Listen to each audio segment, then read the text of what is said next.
Okay, welcome to your first or maybe 100 or something episode of Uninterrupted with me, Daniel Boardman. I got it right. So, the show has been on hiatus for a while as we've been figuring out what to do. If you notice, it's now on the National Telegraph as well as my YouTube page. And this is the way we're going to try and keep things going from now on. So, we promise you guys, if you're National Telegraph fans, a lot more content coming out post Bitcoin conference and as we go forward. This will be one of the things. So this is a new show to you if you're a TNT guy and you weren't there for the Uninterrupted days the last few years and was doing with Tag TV and all those other studios before COVID shut everything down and blah, blah, blah, blah, blah. Now, if you missed the show, if you're from the old days, you're like, where did it go? It's back. It will be here on the YouTube channel. I'll share it to the Facebook page or the Twitter. You'll be able to find it. And what we wanted to do is bring some nightly news content. So we're going to try and set these for premiere for 8 p.m. Eastern Standard Time every day to do Uninterrupted, which is me doing the news. Uninterrupted, so most tangent-based, rant-based. It's the only rant-based news program that's for you. Now, if you're wondering, I also love the worst of the CBC, and I want them to go. So what I was doing is I was trying to do one worst of the CBC a day, and then every week I would do the Uninterrupted. Well, now we're going to merge them into the same show. So each episode of Uninterrupted will end with a segment which is the worst of the CBC. Instead of doing the biggest omission, however, that part will just be extended into the beginning half of Uninterrupted. There's no need to do the biggest omission if I'm already doing the news. Now, I might mention they didn't say this for old time's sake, but essentially the worst of the CBC is going to be covering I'm going to try and keep it to The National, which is the flagship program of the Communist Broadcasting Corporation. We'll do the worst coverage story on CBC's The National, and then we're going to still keep the Rosemary Barden scale. We'll have the Rosemary Barden scale of bias. All of that will be in, and we'll try and keep it to the most streamlined. We'll add in a few graphics, and we're getting editing software. Also, I'm trying to upgrade the home studio. The problem is, nothing sticks on this wall. Literally nothing will stick to it for long term. You literally cannot drill through this thing. There's no way to hang up or put anything down here. So I got to reconfigure the place to get a somewhat background. And there's something interesting I want to try doing. I just need a few more pieces of equipment, so we'll keep that as a surprise. But I want to try and do one of these news shows in a bit of a different way.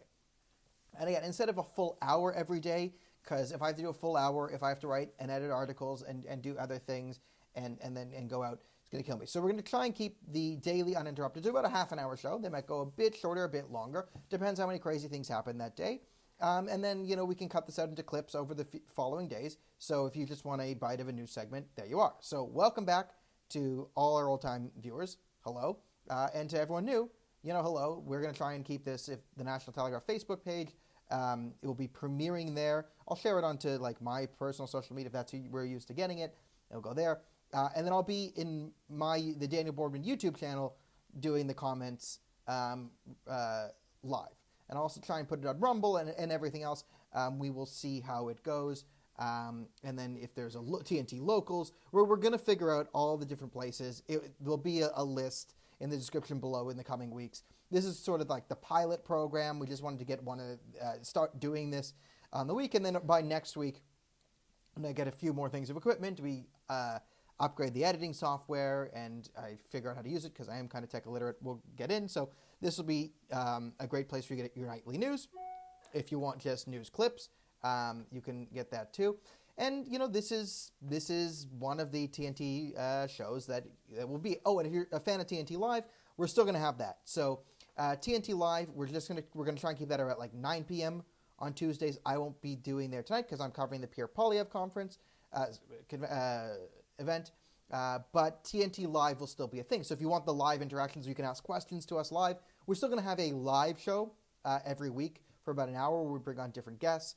But for now, we're going to try and have every weeknight, instead of watching the CBC, you can watch the National Telegraph News. And it'll be uninterrupted, me ranting on and on and on. And if you don't like me, well, then that's your problem, and you're going to go to jail. Just kidding. You get your ESG. If you don't like this show, your ESG score goes up 25 points. If you want a good ESG score, click the dislike button below, report this to the authorities, and your ESG score will go up. You'll probably get a free bunch of bananas. It comes with an extra COVID shot, but hey, it's just going to do what you're going to do. If you do want your ESG score to go down, I will probably be the first person to hit a negative ESG score, but if you want to beat me to there, you can click the like, share, subscribe, blah, blah, blah, blah, blah. All right, so let's do the two major super news stories that can kind of have been going on for either the last years or last month. This is Russia and COVID.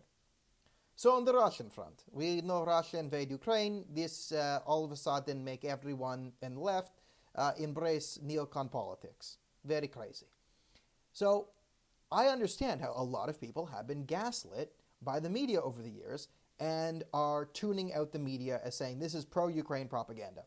Now, if you've been watching The Worst at CBC, and if you watch TNT Live, Juan and I are pretty much in agreement that the problem with the CBC and the mainstream media is it is Ukraine propaganda. It's pro-Ukraine propaganda. The problem is it's not even good for Ukraine. If you watch the CBC, if you watch CNN, if you watch all of this, it's just pure emotional manipulation. And there's two problems to this. One is it doesn't really add anything of value. Like, I used to think, like, hey, you know, this is pretty opinion-based a lot of times. Like, I tend to give you my opinion and explain why I have it. That's always been the theme of Uninterrupted. We've done that on TNT Live. TNT Live can be quite, opinionated, as we're opinion people, and we don't pretend to be fully objective on everything and just reporting, like, straight facts, like at 4 p.m. on April 14th at 4 degrees latitude or whatever. No, we add some color to it. But it wasn't until I saw, like, CNN's coverage of Ukraine that I'm like, oh my God, I am so much more objective than this. This is just emotional manipulation. And that's the problem with Ukraine coverage, is it doesn't really add anything of value to let you, like, you're not, when you watch the CNN, when you watch the CBC or CNN, same thing. When you watch either of the mainstream media broadcasters, you don't learn more about the conflict in Ukraine. You don't learn, you just, here's a sad puppy in Ukraine, and here's a Ukrainian playing the piano and crying, and they put on the sad person voice, and they're just emotionally trying to make you feel bad for Ukraine. And a lot of people are saying, I'm being emotionally manipulated, I understand I'm being lied to, so screw this, I'm going to take the opposite approach. And, there's a problem to that too. It's just, obstinance-based policy, which is never great. But people don't really understand, Russian politics. And this is what I say, like, it's pro-Ukrainian propaganda, but it's not even doing anything good for Ukraine. In fact, you can make the argument that CNN and CBC and all these news organizations are undermining Ukraine with what they're doing. So yes, they're pushing out Putin is a bad man narrative, and it's, whipping up some fervor to slap sanctions on Putin and the oligarchs and this and that and turn the world against Russia, which you can argue might have some strategic value. But there's always the counter-argument that what we're doing is, A, strategically counterproductive, and B, it doesn't even hurt Russia in its own domestic narrative.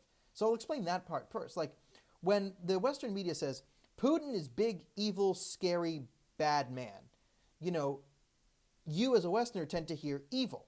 And you say, okay, I know the media's lying to me. They lie to me about COVID and this. So they're lying. So he's not evil, he's good. However, a Russian would hear big, scary. Because in Russian politics, it's more about strongman politics than emotional politics. Like Westerners, Canadians, Americans, we like voting for the good guy. Hillary's a bad person. Donald Trump will save us. No, Donald Trump's a bad guy. Joe Biden will save us. He's a good guy. That's kind of how we frame our narratives. That's not how things are framed in Russia. Canadian problem. There's so many genders. How do we identify how many genders there are? Let's bring on 7 gender experts. Russian problem. The Chechens are so crazy. When they went to go join ISIS, the ISIS fighters were scared of the Chechen ISIS fighters. How do we bring in a leader who can control the Chechens because they're so crazy? That's a Russian problem. So when you portray Putin as a big, evil strongman, they hear strongman, it's like, oh, good. Oh, he controls Donald Trump. Obviously false. And great, maybe he can crush the Chechens. So this doesn't hurt Vladimir Putin internally. The other thing is the sanctions don't hurt Vladimir Putin internally. And if you wanted to undermine Putin, you would be showing the Russian incompetence. You'd be showing the fact that their tank columns keep getting blown up, that their military equipment isn't working well, that their privates don't trust the generals, so they're still using their phones, and the Ukrainian army is able to do that. And if you really wanted to help the war effort for Ukraine internationally, you would show how we, as Canadians, are failing to get them, heavy weapons, or the things we promised them, the billions we're spending on Ukraine, isn't going anywhere. Like, they don't need any light arms. Like, they can get AK-47s. They need anti-tank missiles. They need, heavy artillery and such. And we can't provide that in Canada because our military is still in a diversity, equity, and inclusion stage, not in the mobilization stage. Right? So these are the problems that the Canadian military has. And if we were to focus on, hey, let's meet because we need to strengthen our borders, what if the Russians try and take our soil and they try to come, because the Russians make claims that the Arctic is really theirs. It's the same outlandish claims they make that the Ukraine is really theirs, right? And this is why we should support our allies. So everyone's saying, we don't need to support Ukraine and focus on Canada. Like, okay, I get it. And I also understand the gaslighting because for decades now, you've been told that nationalism is evil, that protecting one's country, feeling an affinity for one's country is a bad thing. And trying to distinguish between your borders and someone else's borders is tantamount to the worst thing you could do. It's malevolent. It's malevolent racism. It's killing the BIPOCs, right? But the second the Ukrainians do it, all of a sudden it's the most vaunted ideology ever, and you see through it, and I understand.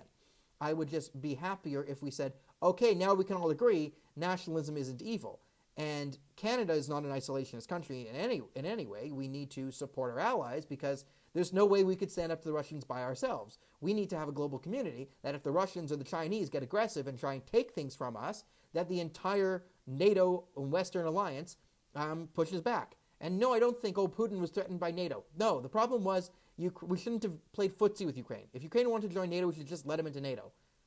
That should have been the thing. But it was, the dicking around, the failure of the Minsk Accords. There's a lot of different things. It was flirting with NATO, but not going through with it is really what killed them there. It made Putin feel like he could take over, the withdrawal from, Afghanistan, Biden being a very weak man, more focused on leftist ideology than actual foreign policy. All of that was the problems that led to Ukraine. Now, to go back to circle back to what I was saying about the sanctions and how we're not even hurting Russia domestically.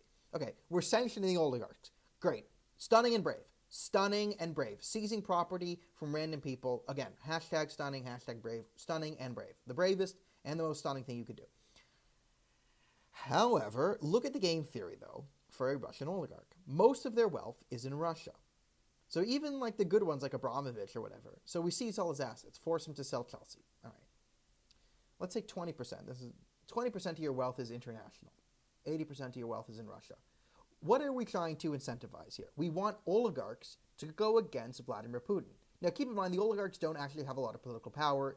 They have money, but not a lot of political power. The political power resides in the allies and friends of Vladimir Putin. It's another reason why the military isn't doing so well, because one of the problems with fascist dictators is they tend to put their friends in charge of the military because they know the only real threat to their power is a military coup, so they take the most competent generals out unless they are absolutely 100% loyalty. So loyalty is a value over competence in military, which undermines your martial capabilities. We're seeing that play out in the Ukraine.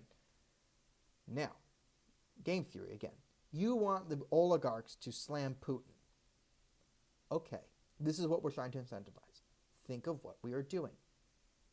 You're seizing all their foreign assets, which means the only assets and liquidity they have is 100% tied up in Russia, which is being taken by Vladimir Putin any means. So, what would you do if you're an oligarch if now 100% of your money is tied up and controlled by Vladimir Putin? Would you ever say anything bad about Vladimir Putin?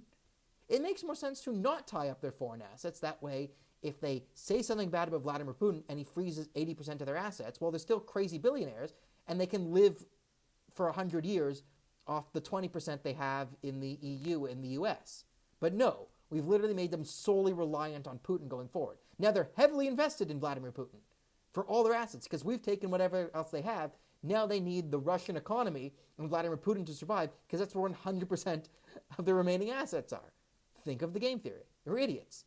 Now, there are two ways to look at this, and you could say both. I think there's something to both sides. I think both sides are actually true. One, the people in charge of our Russian policy and policy in general are morons. They're absolute morons. They're idiots. They don't understand what they're doing, and everything I just said is actually counterproductive. But hey. Two, there's actually something nefarious going on. It has to do with the trucker protests and the recent COVID stuff, is they want to set the precedent to freeze people's bank accounts. They want to get you used to the fact that they can just take people's money away. Well, they're bad guys. They're Russian oligarchs. They're foreign influencers. They're alt-right. They're this, they're that, they're this. We need to take away their money without a court order. So I think there's something to both. Is a lot of this Russian stuff is they're just using it as an excuse. Again, this is why you see a lot of emotional manipulation of the population, right? Emotion for Ukraine, getting people very emotional, not very intellectual on it. And then they're coming in, making you very upset and angry and emotionally invested. And then they're seizing people's bank accounts. Oh, good, they got the bad guys. Yay, they got the bad guys. Right? There's that. So this is sort of our Ukraine strategy is don't really help Ukraine. Tweet for Ukraine. Let Zelensky come and make speeches to our parliament and all that. But do nothing of substance for Ukraine. That is our number one goal for Ukraine. Now, and you see how this is horribly backfiring against everyone. Number two, we have the sort of use Ukraine as a means to push other narratives. And that's a shame because, like, as someone who was against Vladimir Putin invading Ukraine the first time in 2014, you know, I have people who ignored me then being like, you don't support Ukraine because you don't have Ukraine in your flag in your bio. And that's, you know, ridiculous. So I understand why you've been gaslit on the other side.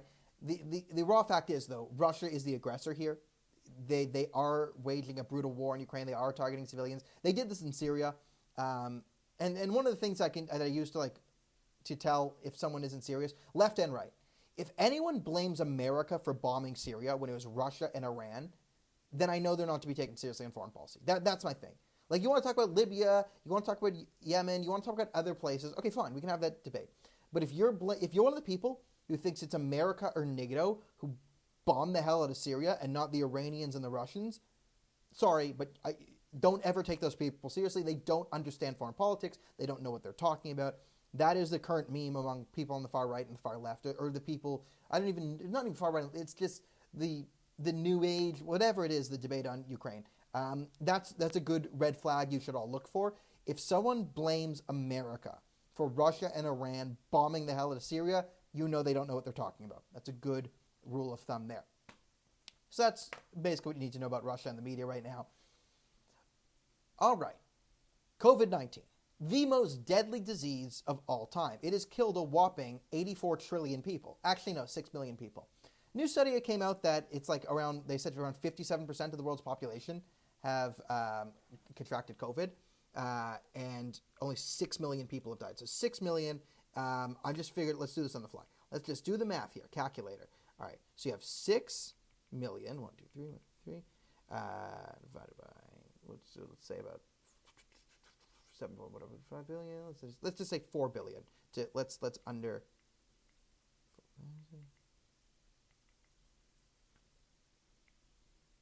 Okay, 0.015%.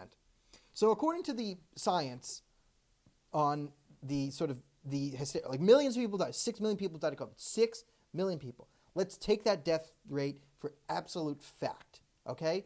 And there's, again, you can make the arguments both ways. Like, no, they're undercounting it. Like, there's people who get hit by a bus who had COVID 3 months earlier. They're counting that as a COVID death. And you could say other people saying, well, you know, we don't know how many people didn't go to hospital or misdiagnosed and they died of COVID, blah, blah, blah, blah, blah, and misreporting on it, whatever. Let's take the 6 million as absolute word of God. And the new thing is over half the world has had it, 57%. I lowballed and turned it down to 4 million. So if you say 4 billion people have had COVID, which is just over half the world's population, and you say that 6 million people have died of it, and that's a scare number, that means this is the death rate, 0.0015%. Is the death rate, the mortality rate of COVID. Let's move on. In Canada, the average life expectancy is lower than the average age of death of the average COVID patient. My 95-year-old grandmother just had COVID. She is now fine. Now, it's not to say that some people, that COVID isn't worse than the common cold. Probably is. But we're all fine now. America is getting over COVID. The world's getting over COVID. Canada is not. Canada loves COVID. Canada will be, Justin Trudeau is dead set on being the Davy Crocker of this Alamo. He will be the last one firing on the COVID stuff.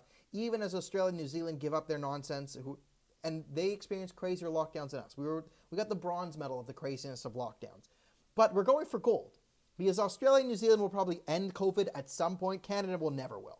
Omar Al-Ghabra will be out there with Stephen Jabilbliot and Justin Trudeau and Chrystia Freeland and Mark Mancino, and all the clowns of the Liberal Party will be out there doing COVID hysteria from now until forever. Forever. And I just did the math with you on the average death rate. We did it right there. So you know, can't be fake news. Did math together as a team. My favorite. The problem is, and if you're a watcher of TNT Live, the polls. Like, again, the way they're polling people on COVID to get numbers is, you'll see like the average poll, and they put this out to the medical community and in different communities, is like, when they poll people, they're like, okay, the restrictions, should we bring them back right now? Should we bring them back slowly? Or should they have never been dropped in the first place? I see polls like this all the time. Often when they put out official polls, there's no option for drop the mandates or like no more restrictions. They don't even count that. So it turns out 100% of people polled are in favor of more restrictions. You also have the media constantly pushing fear. The wastewater thing. Well, okay, it turns out that didn't pan out. Well, the cases surged, and they could go to infinity. Well, they didn't go to infinity. But for some reason, Canada is the most insistent on consistently being afraid of COVID. And I don't understand what this is at this point. Is it just simply half of your brains have been broken? I live in Toronto, so I can go outside right now, and I will find people double masked outside. And you're like, why? Why would you do this? But their brains are broken. That's kind of where we're at right now. The other thing is the media. It's constantly on TV, so you're constantly afraid of it. We should have a thread, we should do a separate video on, like, send me the craziest things people in your family or friend group have said about, like, COVID hysteria, and I can just read them out on air, and I think that would be a great video, but that's for another day. So we have the current COVID nonsense, and you know that I was not a fan of covering COVID every day. It just breaks you. It's just mentally monotonous. It makes no sense. It's dumb. You know, they're lying to you all the time. It's COVID this, COVID that. The most recent stuff is simply, like, how are they even covering it now? It's basically, it's like a hodgepodge of whatever they can get away with during the day. It's either, well, case numbers go up, or, Biden dropped the CDC says this, but one crazy Florida judge didn't want to drop the mandates. And I don't know. Okay, so on COVID, here's the real thing, okay? So we can talk about the media, this and that, but that's for the worst CBC segment. The real thing about COVID is it's based on the science. Now, what does the science mean? When a politician, and now the CBC, says the science, what they really mean, science is defined as the party's internal polling data on public's perceived notions of COVID measures. So how the public thinks of your COVID measures in internal party polling data is what the science says. So who cured COVID in Canada? The only reason we currently have minimal restrictions is because of the Freedom Convoy and the truckers. The brave men and women who drove to Ottawa, parked their trucks, and honked. They are the reason why mask mandates and vaccine passports and all of that have taken a break for now. Ontario does look like it wants to institute a digital ID program run by my best friend, Khalid Rashid and Doug Ford. We'll be hot topping later. So the other thing that has sort of pushed, the end of the lockdowns is America, as we tend to follow sort of what the Americans are doing. So the Biden administration had huge incentives to push COVID fear porn when they got elected. I had predicted, I had been hopeful. I was 50-50 on the way it would go. There's two possibilities on the way COVID would go in the Biden administration. Is they have full control of the media, so I thought they would just say, all right, for the first couple months, we're going to pass some crazy COVID law. We're going to do some sort of no one's allowed to breathe. You're going to do some sort of COVID spending bill. It's going to be a way to, give money to green energy nonsense that is really not good for the environment, the blah, blah, blah, corporate whatever stuff. But after a few months, they'd start to say, I think we can ease restrictions because Joe Biden's so great, and Joe Biden ended COVID because it's all nonsense anyway, so we can just declare it over. The media will then repeat the lie we tell them to do and say, Joe Biden cured COVID. The Democrats cured COVID. Good governance from the Democrats ended COVID. Democrats good, COVID gone. And I thought they would do that because that would really benefit them going into the next midterms of, oh, look, the Democrats got rid of COVID. Great, let's give them more power because they're really good at getting rid of COVID. Instead, they did the opposite. And you saw the utility for this too, is you have an emergency of COVID in 2020, and you have about 1 year and a bit where you had full control of the House and the Senate. So Democrats had full control of the House, the Senate, and the presidency. So they figured, hey, we have the ability, we have an emergency to ram through whatever we want. Now, Joe Manchin actually stopped some of that because they had a very, very thin majority in the Senate, only with Kamala Harris's tie-breaking vote. So they thought, okay, we have unlimited power now in an emergency. Let's try and cram down as much radical ideology as we can. We're going to declare every child transgender, and that will be to stop COVID or whatever the liberals want to do. That turned out to be the way they went against. And as this happened, they're, of course, going to get smoked in the 2022 midterms, and they will lose control they're projected to get smoked in 2022. So all the elections coming up this year in America will see a wave of Republicans getting in. Also, I don't think they counted on Ron DeSantis being so good at being pretty based that he's become incredibly popular by keeping Florida open the entire time. And now people actually have an example of what it's like when a place just says no to the COVID insanity and is perfectly fine anyway. So the narrative is kind of collapsing, which has forced the White House to be less strident on a lot of this stuff. And that, in a sense, has sort of calmed down COVID. In Ontario, we have an election coming up in June, so Doug Ford kind of wants to tamp down the COVID. Expect crazy nonsense to happen in the fall. From the rumblings I've heard, we're expected to get a summer of freedom, but fall, multiple people told me that the Ontario legislature is planning something for the fall. You want to avoid that, vote for the Jim Kalaharios and Belinda Kalaharios New Blue Party in Ontario. So we have some elections coming up where especially the conservative governors and premiers are kind of being forced to be a bit more anti-lockdown, anti-mandates because the truckers shifted public perceptions on it because there was only COVID fear porn coming through. The truckers shifted the narrative to more anti-lockdown, anti-mandate, anti-passport, get rid of all the digital tracking and ID stuff. That put it on the public's radar, and when these things are actually proposed to the public, turns out they're actually quite unpopular.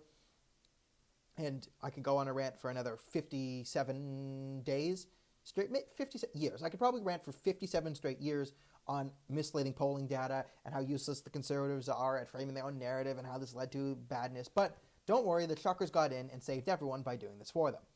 So that's really what's ending COVID some places, but it looks like the federal liberals are pretty confident that they can stay until 2025. So federally, it looks like Canada's going to maintain all its COVID craziness.